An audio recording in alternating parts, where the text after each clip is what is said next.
klien kami tidak memiliki jabatan yang masuk pihak luar, di luar pihak sama sekali yang tidak terlibat. Sementara PT Apindo dan PCM lah yang memiliki jabatan atribut yang dia itu sebagai pensia dalam melakukan peringatan tindak pidana korupsi ini.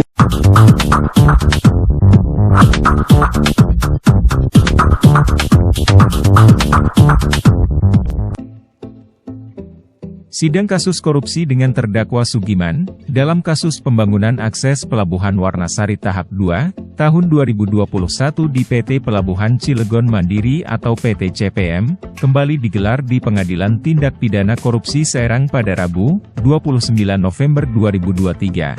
Dengan agenda pembacaan nota keberatan atau eksepsi dari penasehat hukum terdakwa. Menurut Dr. Haji Endang Hadrian, SHMH, selaku kuasa hukum terdakwa, eksepsi tersebut merupakan tanggapan atas dakwaan jaksa penuntut umum dalam persidangan sebelumnya, yang mendakwa Sugiman telah melakukan perbuatan melawan hukum, berupa meminjam nama PT Arkindo untuk digunakan mengikuti lelang di PT PCM, dan memasukkan data-data yang tidak benar dalam dokumen penawaran lelang tersebut. Dalam eksepsinya, Endang Hadrian menyampaikan bahwa pihak yang meminjam nama PT Arkindo untuk mengikuti lelang proyek pembangunan konstruksi terintegrasi rancang bangun akses Pelabuhan Warnasari tahap 2 tahun 2021 di PT PCM adalah saksi Joni Husban. Hal ini terbukti dalam perjanjian kerjasama proyek konstruksi terintegrasi rancang bangun akses Pelabuhan Warnasari PT PCM tahap 2, tanggal 22 Januari 2021, yang ditandatangani oleh terdakwa Insinyur Tubagus Abu Bakar Rashid, selaku Direktur Utama PT Arkindo dengan saksi, Joni Husban. Menurut Endang Hadrian, karena pihak yang meminjam nama PT Arkindo untuk mengikuti lelang adalah Joni Husban, maka yang harusnya jadi terdakwa adalah Joni Husban, bukan Sugiman. Endang Hadrian juga menyampaikan bahwa pihak yang memasukkan data yang tidak benar dalam dokumen penawaran lelang adalah Joni Husban.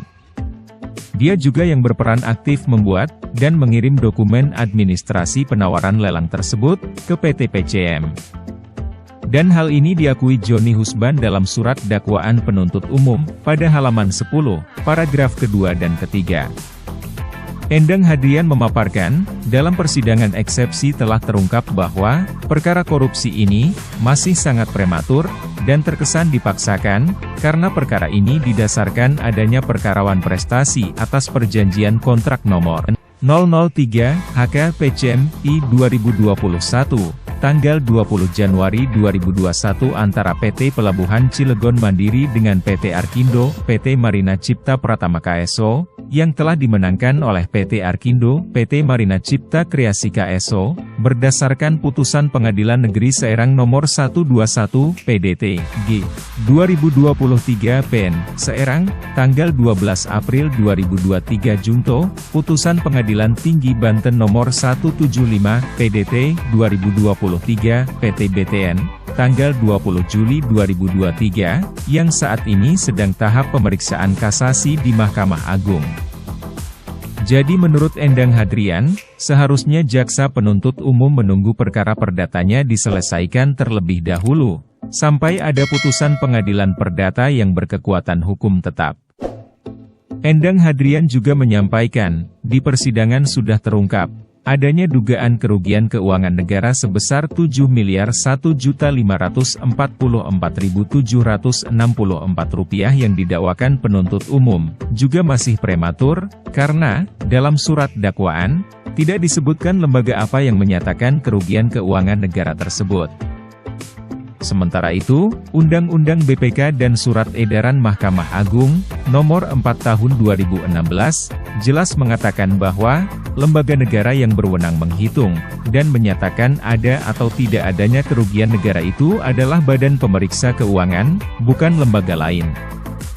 Endang Hadrian berharap, majelis hakim bisa cermat, dan bijaksana dalam melihat fakta yang terungkap dalam sidang eksepsi ini.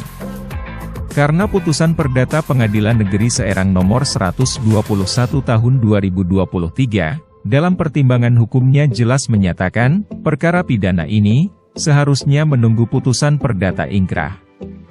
Apabila tetap dilanjutkan, akan terkesan jadi perkara yang dipaksakan. Apresiasi pada sidang hari ini bahwa surat dakwaan itu tidak cermat, tidak jelas dan tidak lengkap karena ada beberapa hal yang kami ajukan, di mana yang pertama bahwa dalam dakwaan itu ada error in persona, seharusnya yang melakukan perjanjian kerjasama antara PT Akrindo adalah dengan Pak Joni Pusbah.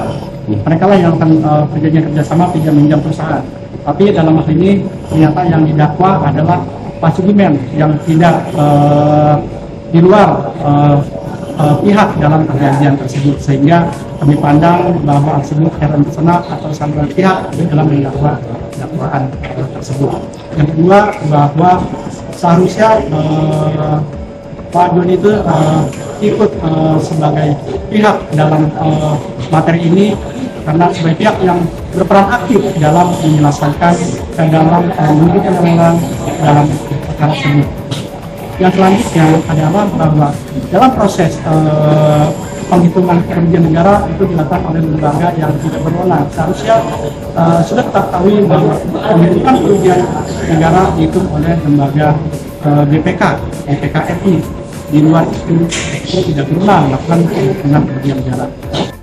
Nah, itulah sebabnya kami mengajukan eksepsi bahwa dengan tersebut bahwa klien kami tidak memiliki jabatan yang masuk pihak luar, di luar pihak sama sekali yang tidak terlibat. Sementara PT Apindo dan PCM lah yang memiliki jabatan tersebut yang dia itu sebagai pensiun dalam melakukan tindak pidana korupsi ini, karena di luar dari kami dia tidak mempunyai kewenangan untuk melakukan penyalahgunaan terhadap proyek-proyek tersebut karena dia di luar yang tidak memiliki jabatan dan kewenangannya. Harapan saya hakim memberikan putusan yang fair, adil dan bijaksana sesuai penerapan hukum, sesuai normatif yang telah diatur dalam undang-undang, karena bisa hasil saya diterima dan perkara dihentikan karena dakwaan yang saya gunakan batal pun ganti kuota.